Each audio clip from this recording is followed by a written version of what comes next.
Der réew aussi dafa am nu muy doxee réew dafa am nu muy doxee dafa am lu ñu tuddee licence am lu ñu tuddee agrément maanaam réew du ku mu neex ñëw def lu la neex ak na mu la neexee ak fa nga ko neexee surtout bu fekkee ne bu doon sax ay mala ngay yor mala sax boo koy yor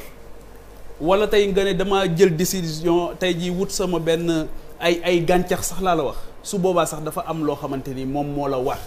ci gàncax googu nga jël ne da nga koy toppatoo wala mala yooyu nga jël ne da nga koy toppatoo à plus forte raison nag doomu aadama quel que soit lu aventure boo mën a dem ak ñoom dafay am soit licence bu ñu lay jox wala agrément licence ak agrément nag cahier de charge moo koy lal cahier de charge boobu dafay am ay obligations yoo ci am tey dans ce débat là et c'est ça qui me frustre mais qui a déli kan moo joxe licence bi ki joxe licence bi moom moo am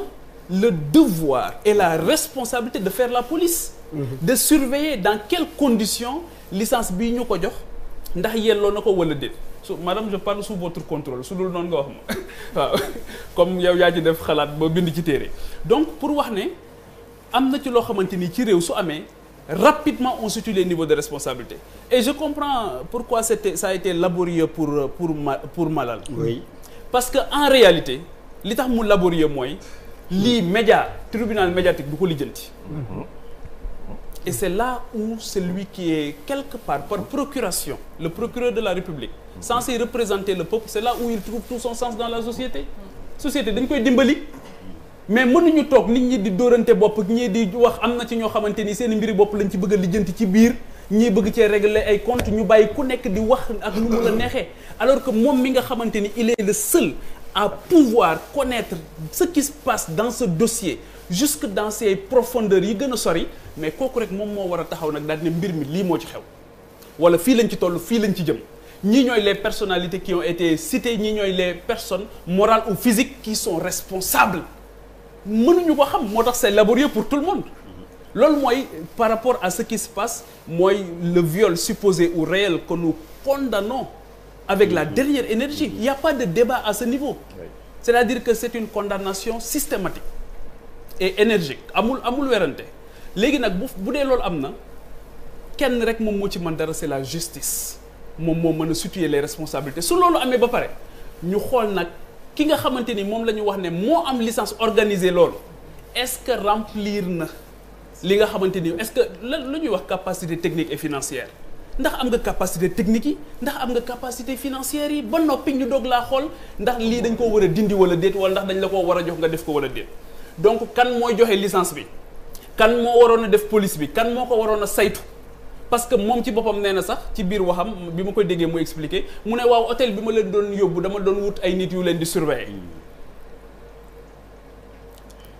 c'est problématique hôtel xanaa day louer hôtel bi yëpp bu fekkee ne day louer hôtel bi yëpp sax dañ ko war a d'accord ne ko conditions yi nga leen fii nga leen di jëlee concours bi ce sera au niveau régional su paree bu ñu ñëwee Dakar ci conditions yi lañ war a nekk bu loolu paree nag ba nga xamante ni la justice est faite dans cette affaire là après nag su boobaa peut-être que dans un autre débat mën nañoo ñëw nag waxtaane la pertinence de l'organisation de Miss Sénégal su boobaa c'est un autre débat qui est passionnant par rapport à nos objectifs de développement yi ñu am à tous les niveaux ban place la ci parce que Miss Sénégal boo demee ba nekk ko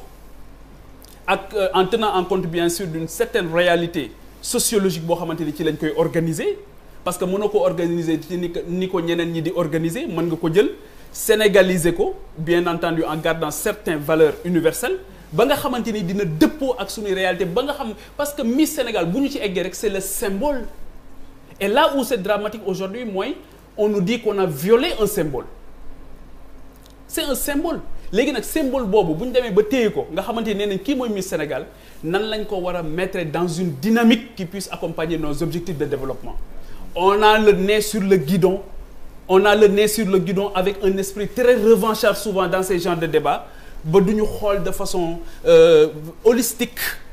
nan la ñu def ba nga xamante ni kenn ku ci nekk dina mën a xam lan mooy dëgg ak lan moo ko dëggul ak wax ji kan moo ciy waxte yàlla tax ak kan moo ci topp bakkanam rek et je pense qu'il y a un besoin de lucidité une nécessité impérieuse de se parler et de demander à la justice d'assumer sa responsabilité de demander au ministère qui a en charge ces genres de manifestations d'assumer sa responsabilité parce que moom moo délivré woon licence bi moom moo délivré woon agrément bi.